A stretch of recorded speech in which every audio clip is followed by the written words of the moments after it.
El alquimista. Allá en lo alto, coronado la herbosa cima, un montículo acantilado, de falda cubierta por los árboles rudosos de la selva primigenia, se levanta la vieja mansión de mis ancestros. Durante siglos sus almenas han contemplado malhumoradas el salvaje y accidentado terreno circundante, sirviendo de hogar y fortaleza para la orgullosa casa cuya honrada estirpe es más vieja incluso que los muros cubiertos de musgo del castillo. Sus antiguos torreones, castigados durante generaciones por las tempestades demolidos por el lento pero implacable paso del tiempo, constituían en la época feudal una de las más temidas y formidables fortalezas de toda Francia. Desde las aspilleras de sus parapetos y desde sus escarpadas almenas, muchos varones, condes y aun reyes han sido desafiados sin que nunca resone en sus espaciosos salones el paso del invasor. Pero todo ha cambiado desde aquellos gloriosos años. Una pobreza rayana en la indigencia, unida a la soberbia que impide aliviarla mediante el ejercicio del comercio, ha negado a los vástagos de nuestra estirpe la oportunidad de mantener sus posesiones en su primitivo esplendor, y las derruidas piedras de los muros, la maleza que invade los patios, el foso seco y polvoriento, así como las baldosas sueltas, los tablazones comidos de gusanos y los deslucidos tapices del interior, todo narra un triste relato de pérdidas grandezas. Con el paso de las edades, primero una, luego otra, luego cuatro torres fueron derrumbándose, hasta que tan solo una sirvió de cobijo a los melancólicos menguados descendientes de los otrora poderosos señores del condado. Fue en una de las vastas y lóbregas estancias de esa torre que todavía continuaba en pie donde yo, Antonié, el último de los desdichados y malditos condes de C, vi la luz primera hace 19 años en esos muros, y entre los oscuros y sombríos bosques, los salvajes barracones y las grutas de las laderas pasaron los primeros años de mi atormentada existencia. Jamás conocí a mis progenitores. Mi padre murió a la edad de 32 años, un mes antes de mi nacimiento, alcanzando por una piedra de uno de los abandonados parapetos del castillo, ya habiendo fallecido mi madre por el parto. Mi cuidado y educación corrieron a cargo del único servidor que nos quedaba, un hombre anciano y fiel de notable inteligencia que recuerdo que se llamaba Pierre. Yo no era más que un chiquillo, y la falta de compañía que eso traía consigo se veía aumentada por el extraño cuidado de mi añoso guardián. Se tomaba para privarme del trato de los muchachos campesinos, aquellos cuyas moradas se desperdigaban por los llanos circundantes al pie de las colinas. Por entonces Pierre me había dicho que tal restricción era debida a que mi nacimiento noble me colocaba por encima de cualquier tipo de relación con aquellos plebeyos. Ahora sé que su verdadera intención era ahorrarme los vagos rumores que corrían acerca de la espantosa maldición que afligía a mi estirpe, cosas que contaban de la noche por el per llenaba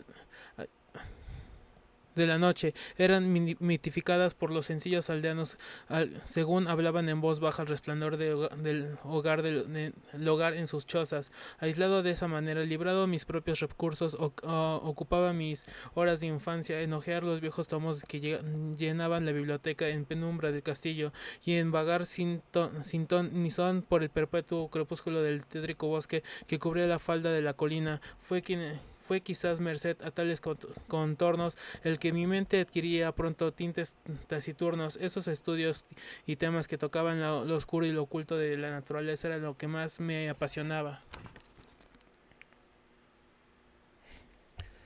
Poco fue lo que me permitieron saber de mis orígenes, y lo poco que supe me sumía en profundas depresiones. Quizás al principio fue solo la clara aversión mostrada por mi viejo preceptor a la hora de hablarme de mi línea paterna, y lo que provocó la aparición de ese miedo que yo sentía cada vez que se mentaba mi gran estirpe, aunque al abandonar la infancia conseguí fragmentos inconexos de conversaciones dejados escapar involuntariamente por una lengua que ya iba traicionándolo con la llegada de la vejez, y que tenía alguna relación con un particular acontecimiento que siempre había considerado singular, y que ahora empezaba a volverse turbiamente espantoso. A lo que me refiero es a la temprana edad en la que los condes de mi linaje encontraban la muerte, aunque hasta ese momento había considerado un tributo de mi familia el que los hombres fueran de corta vida.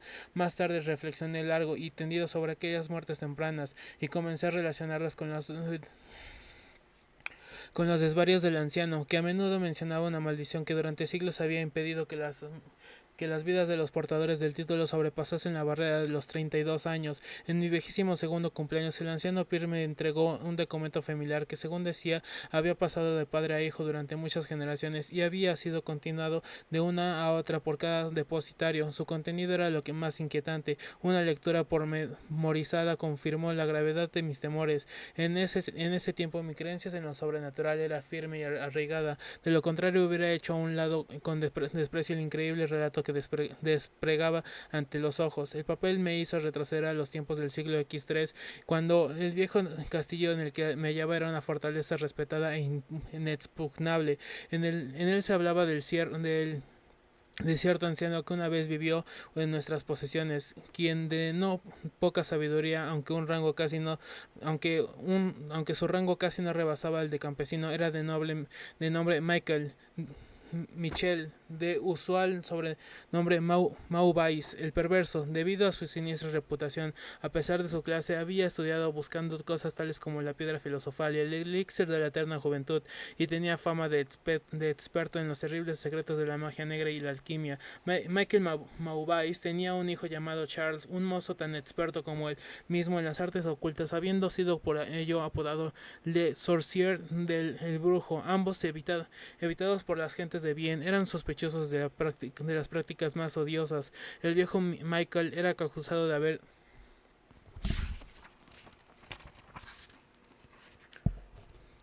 quemado viva a su esposa a modo de sacrificio al diablo, y en lo tocante a las incontables desapariciones de hijos pequeños de campesinos, se tenía a señalar su puerta, pero a través de las oscuras naturalezas de padre e hijo brillaba un rayo de humanidad y redención. El malvado viejo quería a su retoño con fuerza e intensidad, mientras que el mozo sentía por su padre una devoción más que filial. Una noche el castillo de la colonia se encontró sumido en la más tremenda de las confusiones por la desaparición del joven Godfrey, hijo del conde de Henry. Un grupo de búsqueda encabezado por el frenético padre invadió la choza de los brujos, hallando al viejo Michael Maubis mientras trasteaba en un inmenso caldero que bullía furiosamente sin más tardanza. Llevado de furia y desesperación sin freno, el conde puso sus manos sobre el anciano mago y al aflojar su abrazo mortal, la víctima ya había muerto. Entre tanto, los alegres criados anunciaban el descubrimiento del joven Godfrey en una estancia lejana y abandonada del edificio, aunque muy tarde, ya que el pobre Michael había sido muerto en vano. Al dejar el conde y sus amigos la mísera cabaña del alquimista, la figura de Charles Le Saucier hizo acto de presencia bajo los árboles. La charla excitada de los domésticos más próximos le reveló lo ocurrido, aunque parecía indiferente aún en un principio al destino de su padre. Luego, yendo lentamente al encuentro del conde, pronunció con voz apagada pero terrible la maldición que en adelante afligiría la estirpe de C. Nunca sea que un noble de tu estirpe homicida viva para alcanzar mayor edad de la que ahora tienes, proclamó cuando súbitamente, saltando hacia atrás el negro bosque, sacó de su túnica una redoma de líquido incoloro que arrojó al rostro del asesino de su padre, desapareciendo al emparo del denso manto de la noche. El conde murió sin decir palabra y fue sepultado al día siguiente con apenas 32 años. Nunca descubrieron rastro del asesino, aunque incansables bandas de campesinos batieron las frondas próximas y las praderas en torno a la colonia. El tiempo y la falta de recordatorios menguaron la idea de la maldición de la mente de la familia del conde muerto, así que cuando Godfrey, causante inocente de toda la tragedia, ahora portador de un título, murió traspasado por una flecha en el transcurso de una cacería a la edad de 32 años. No hubo otro pensamiento que el de pensar por su muerte, pero cuando años después el nuevo joven conde de nombre Robert fue encontrado muerto en un campo próximo sin mediar causa aparente, los campesinos dieron un murmurar acerca de que su amo apenas sobrepasaba los 32 cumpleaños cuando fue sorprendido por la prematura muerte. Louis, hijo de Robert, fue descubierto ahogado en el foso a la misma fatídica edad, y desde ahí la crónica ominosa recorría los siglos. Henry Roberts, Antonies y Armands, privados de vidas felices y virtuosas cuando apenas rebasaban la edad que tuvieron su infortunado antepasado al fallecer. Según lo leído, parecía cierto que no me quedaban sino 11 años. Mi vida, tenida hasta entonces en tan poco, se me hizo ahora más preciosa a cada día que pasaba, y me fui poco a poco sumergiendo en los misterios del oculto mundo de la magia negra. Solitario como era la ciencia moderna, no me había perturbado y trabajaba como en la Edad Media, tan empeñado como estuviera el viejo Michael y el joven Charles en la adquisición del saber infernal y alquímico. Aunque leía cuanto caía en mis manos, no encontraba explicación para la extraña maldición que afligía a mi familia. En los pocos instantes de pensamiento racional podía llegar tan lejos como para buscar alguna explicación lógica, atribuyendo las tempranas muertes de mis antepasados al siniestro Charles Le Sorcier y sus herederos, pero descubriendo tras meticulosas investigaciones que no había descendientes desconocidos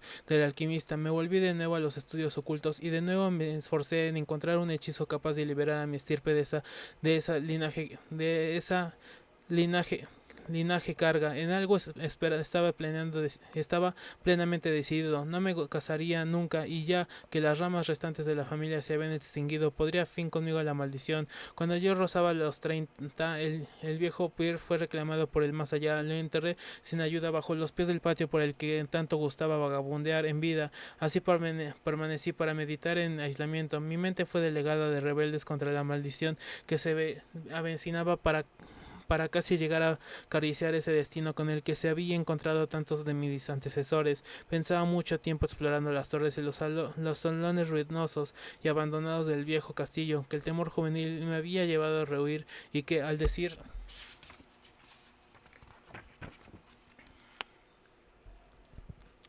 de viejo Pier no había sido pisados por ser humano durante casi 4 siglos. Muchos de los objetos hallados resultaban extraños y horribles. Mis ojos descubrieron muebles cubiertos por polvo de siglos, demorándose en la putridez de largas exposiciones a la humedad, telarañas en una profusión nunca antes vista brotada por todas partes. Inmensos murciélagos agitaban sus alas huesudas larguísimas por todos lados en las, por otra parte, vacías tinieblas. Guardaba el cálculo más cuidadoso de mi edad exacta, aún de los días y horas, ya que cada oscilación del péndulo del gran reloj de la biblioteca desangraba un poco más de mi predestinada existencia. Al final estuve cerca del momento tanto tiempo contemplado con aprensión, dado que la mayoría de mis antepasados fueron abatidos poco después. Al llegar la edad exacta que tenía el conde Henry al morir, yo aguardaba en cualquier momento la llegada de una muerte desconocida. En qué extraña forma me alcanzaría la maldición, eso no sabía decirlo, pero estaba decidido a que al menos no me encontrará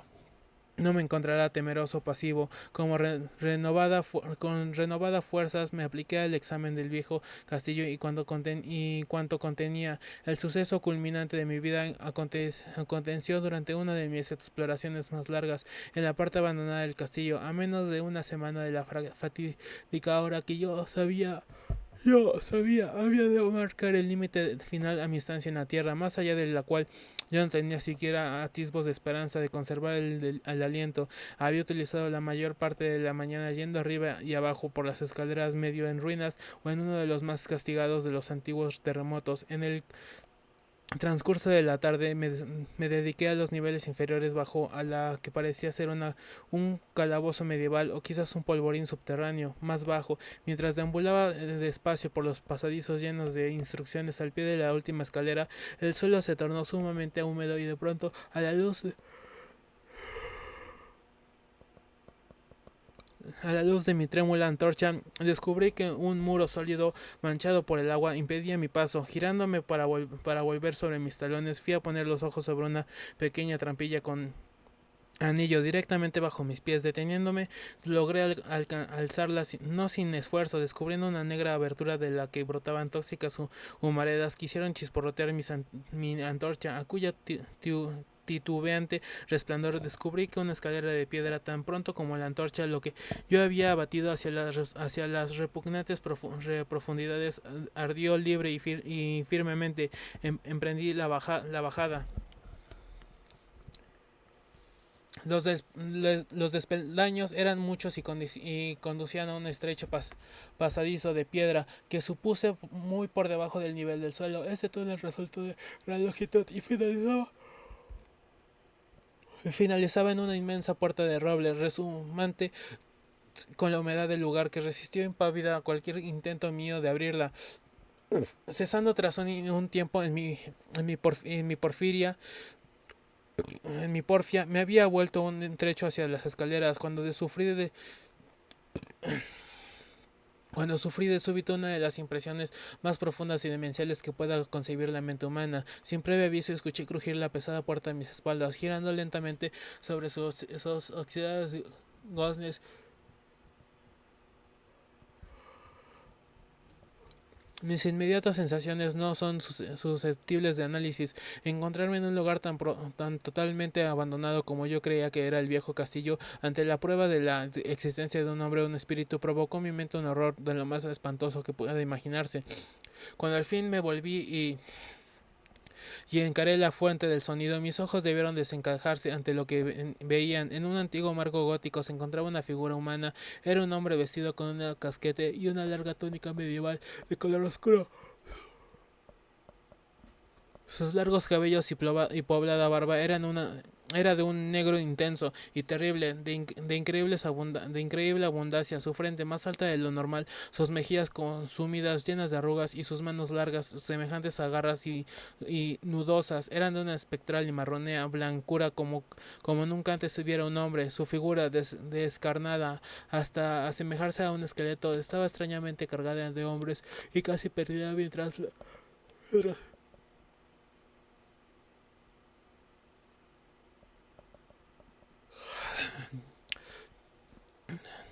pero lo más insólito de todo eran sus ojos, cavernas gemelas de negrura abisal, profundas en saber, pero inhumanas en su maldad. Ahora se clavaban en mí, hiriendo mi alma con su odio, manteniéndome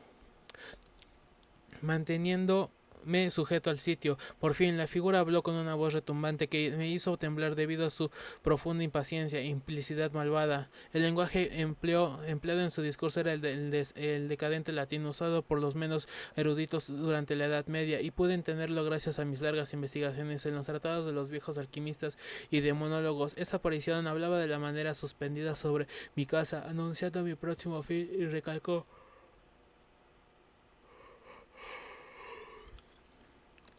el crimen cometido por mi antepasado contra el viejo Michael Maubais, regodeándose de la venganza de Charles Le Sorcy, manifestó como el joven Charles había escapado al amparo de la noche, regresando al cabo de los años para matar al heredero Godfrey con una flecha, en la época en la que éste alcanzó la edad que tuviera su padre al ser asesinado. Como había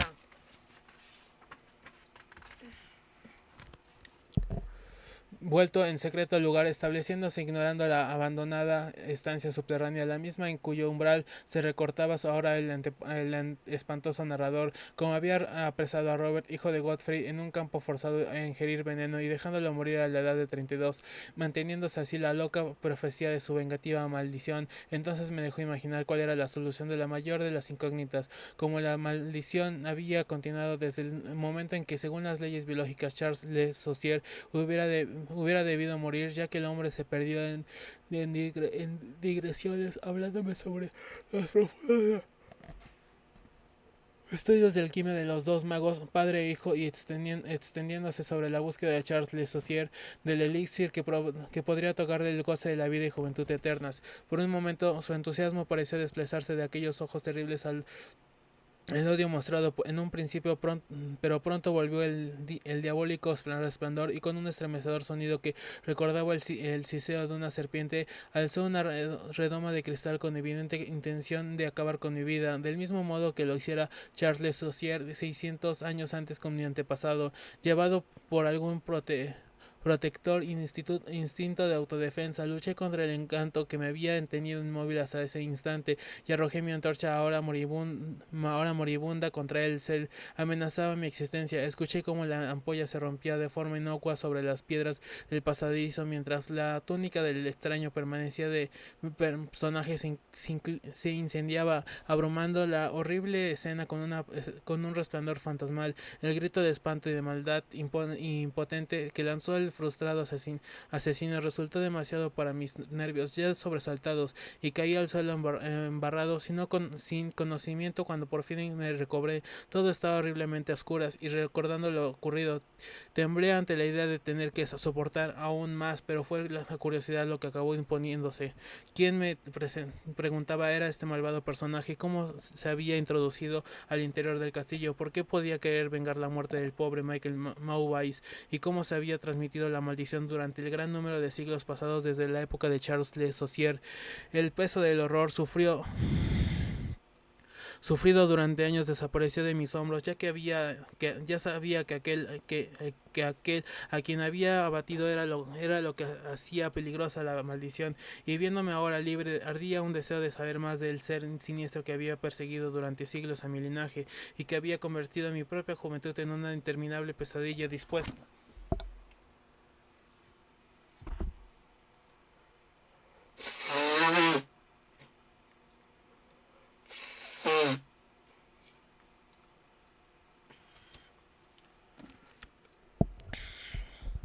Dispuesto a seguir explorando, me tanteé los bolsillos en busca del eslabón y pedernal y encendí la antorcha de repuesto. Enseguida la luz renació, reveló el cuerpo retorcido y achicharrado del misterioso extraño. Esos ojos espantosos estaban ahora cerrados. Alterado por la visión, me giré y accedí a la estancia que había al otro lado de la puerta gótica. Allí encontré lo que parecía el laboratorio de un alquimista. En una esquina se encontraba una enorme pila de reluciente metal amarillo que centellaba de forma portentosa a la luz de la antorcha.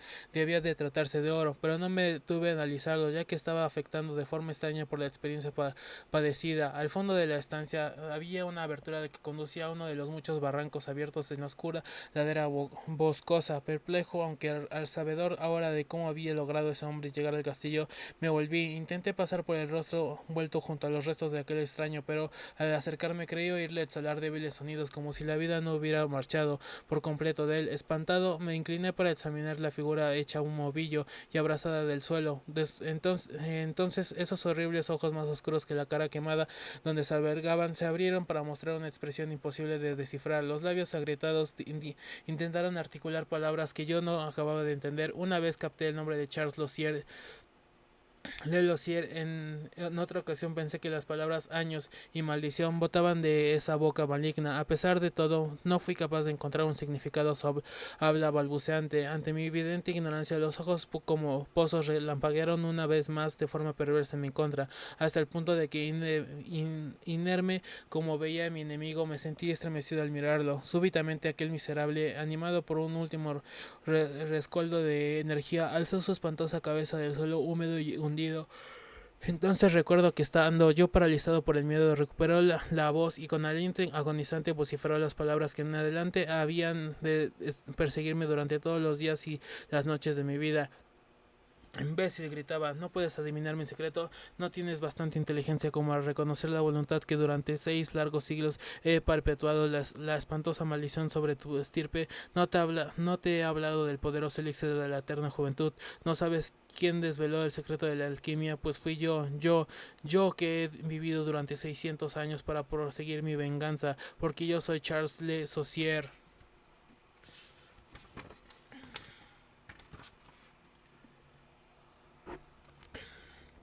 La dulce Enmerkate, o el corazón de una chica campesina. Capítulo 1. Una simple chica de campo.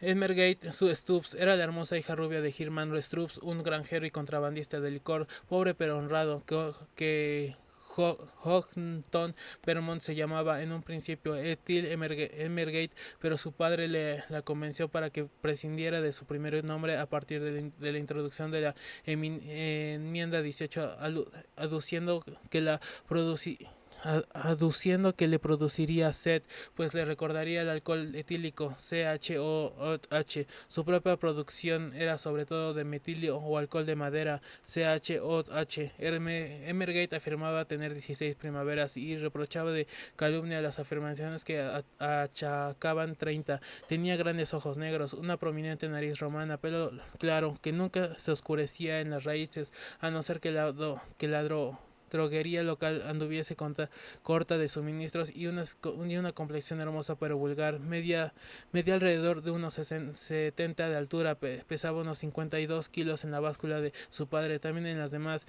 y era considerada la más bella por todos los galanes pueblerinos que admiraban la granja de su padre y gustaban de sus elaboraciones de licor. Emergate le pretendía en matrimonio 2 ardientes amantes, el Squire Hartman, que mantenía una hipoteca sobre su casa ancestral. Era muy rico y más viejo, era de semblante moreno y cruel, iba siempre a caballo y jamás soltaba su fusta. Durante largo tiempo había pretendido la dulce Emergate y ahora su ardor había subido hasta niveles febriles, ya que bajo los humildes terrenos del granjero Stroops había descubierto que existía una rica veta de oro.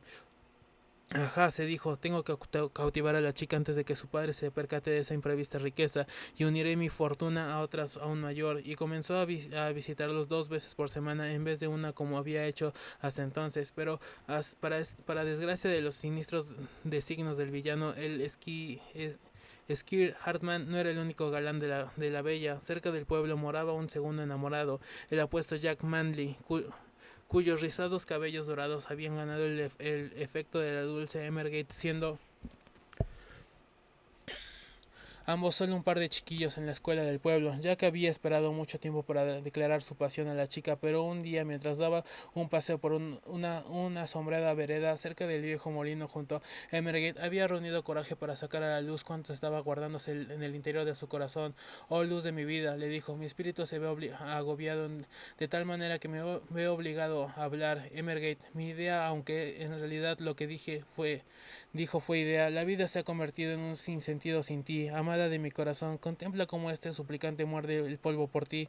Emergate, oh Emergate, álzame y déjame contemplar el séptimo cielo, diciéndome que algún día serás mía. Es bien cierto que soy pobre, pero ¿acaso no soy lo bastante joven y fuerte como para abrirme camino hacia la fortuna? Es lo único que puedo ofrecerte, querida Ethel.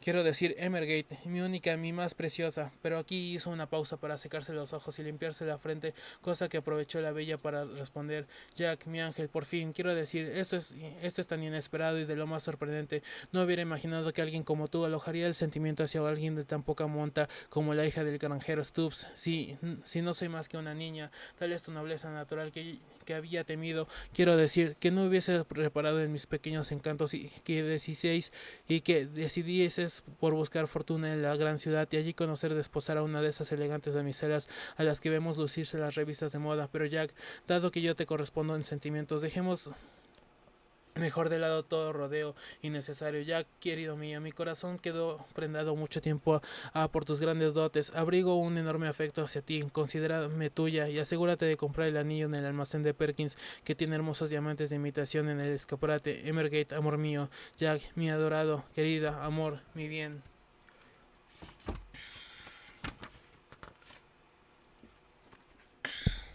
Capítulo 2. Y el villano aún la persigue, pero tal tierno paisaje sacralizado por su fervor no había pasado inaudito a los ojos profanos, ya que oculto entre los matorrales y haciendo chirriar los dientes estaba el detestable Skir Harman. Cuando